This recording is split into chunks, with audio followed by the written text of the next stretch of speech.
Assalamualaikum warahmatullahi wabarakatuh.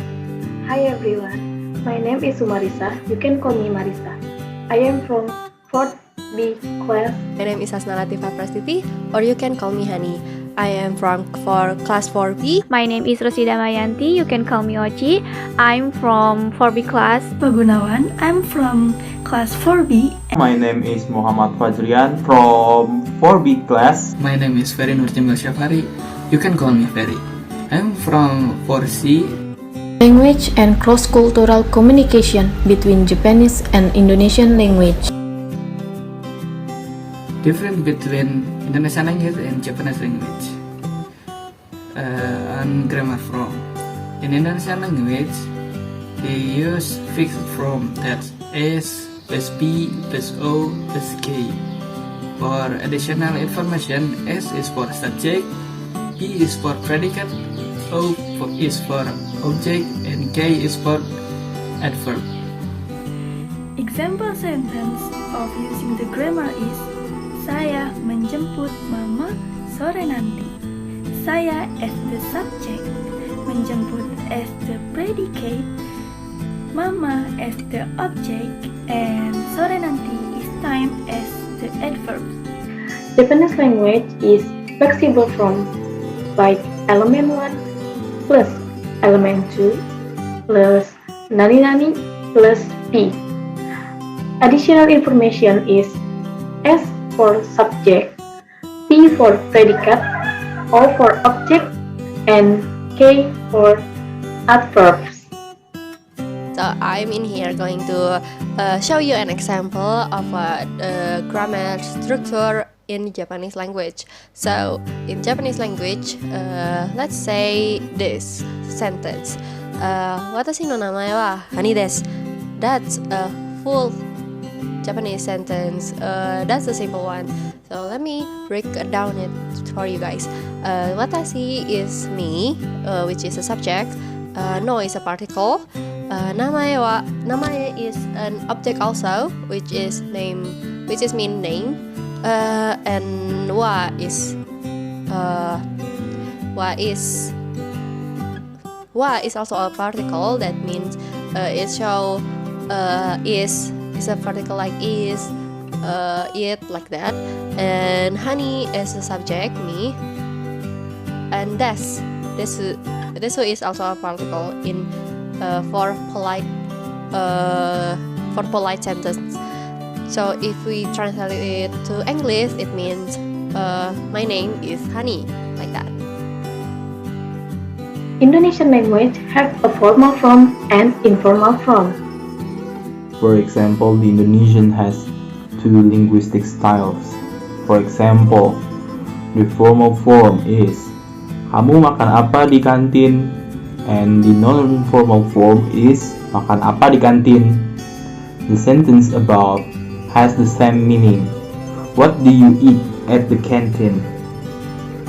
The difference is the linguistic style and the grammar form. You must know what the correct time you must use each linguistic style. Otherwise, you labeled as impolite person. For linguistic style, in Japanese language we use formal form, humble form, and casual form. If we want to talk in formal form, we can use mas or des at the end of sentence. Like watashi no namae wa Roshi desu. My name is Roshi. Or watashi wa hon o yomimasu. I read a book. The next is casual form. If you want to talk in casual form, you can remove mas or des and change it to dictionary word. Like watashi wa hon o yomu. Yomu is dictionary word of yomimasu. I read a book. The last is humble form. In Japanese, it's called sonkeigo. Sonkeigo is sentence pattern, which is We can use it to show how we very respect to someone we talk to. Example is we can change the last character of verb to raremas, like taberu to taberaremas, or yomu to yomararemas.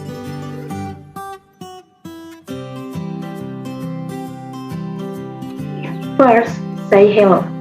In Indonesia culture, they are just second hand with putting his right hand and say hello. In Japan culture, say hello mean about ojigi. One of they are to respect to each other.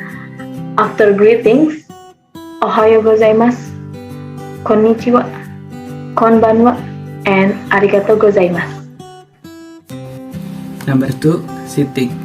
In Indonesia, sitting cross-legged by folding the left leg to the right is called duduk sila, and in Japan it's called seiza. One must be first kneeling on the floor, folding one leg underneath one thigh, while resting the buttock on the heels. Now we talk about the dress, how to dress. In Indonesia, using socks was not questioned and no problem at all. But in Japan, we had to wear socks because it looks more polite. Point 4. How to eat and drink. In Indonesia, we usually use a large glass to eat to drink, but in Japanese, using small glass like a cup like this, more polite, and Japanese people usually use chopstick when they eat, but in Indonesia, we usually use fork and spoon. We actually, in many ethnic in Indonesia, there is also a culture where you use your hands to eat like this. So we use hand to eat. It's very common in Indonesia, and I think it was something that can be called cultural also. Point 1. Always maintain ethic. Wherever we go and whatever environment we are in it is important for us to act and behave in the best possible way. Many cultures have specific ethic with regards to the way they communicate. In fact, many cultures observe a degree of formality when addressing someone, such as the use of son in Japan, and in Indonesia, for the politeness speaking, we usually say teh, kak, mbak, or something like that. That in case it was the person we talk is much more older than us, then it's safer to use politeness. The second tips is show cultural empathy is defined as the ability to understand and be aware of the cultural attributes of a given society and how they differ from their own culture. Is point 3. Speak clearly and simply.